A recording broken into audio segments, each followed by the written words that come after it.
নমস্কার বন্ধুরা, ভুরিভোজ চ্যানেলে জানাই স্বাগত। আজকে বানাবো সুজির মিষ্টি।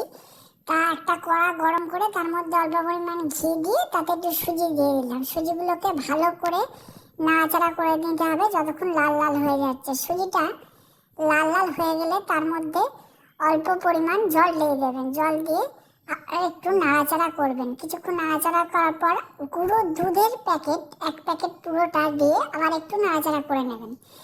কিছুক্ষণ নাড়াচাড়া করে নেওয়ার পর তাতে একটু এলাচের গুঁড়ো দিলে ভালো গন্ধ হবে। তারপর চিনি দিয়ে সেই পাকটাকে আবার কিছুক্ষণ ধরে নাড়াচাড়া করবেন যতক্ষণ না একদম টাইট একটা পাক তৈরি হয়ে যাচ্ছে।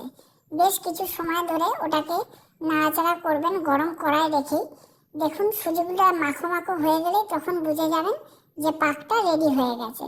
রেডি হয়ে গেলে কড়া থেকে একটা পাত্রের মধ্যে সেই পাকটাকে তুলে নিন। তুলে বেশ খানিকক্ষণ ধরে আটা বা ময়দা মাখার মতো চটকে নেবেন। কিছুক্ষণ চটকে নিয়ে কিছুক্ষণ পরে যখনই চটকানো হয়ে যাবে সেটাকে একটা আটার রো মতো করে নিন। করে সেগুলোকে সুন্দর করে পিস পিস করে কেটে নিন। কেটে গরম তেলের মধ্যে সেই পিসগুলোকে ভালো করে উল্টে পাল্টে ভেজে নিন যতক্ষণ না সেগুলো লাল লাল হয়ে যাচ্ছে। লাল লাল হয়ে গেলেই জানবেন জিনিসটা সম্পূর্ণভাবে তৈরি হয়ে গেছে। আর ভিডিও ভালো লাগলে অবশ্যই লাইক, শেয়ার এবং সাবস্ক্রাইব করবেন এবং কমেন্টে আপনাদের মতামত জানাতে ভুলবেন না। ভিডিও কেমন হচ্ছে অবশ্যই কমেন্টে মতামত জানাবেন।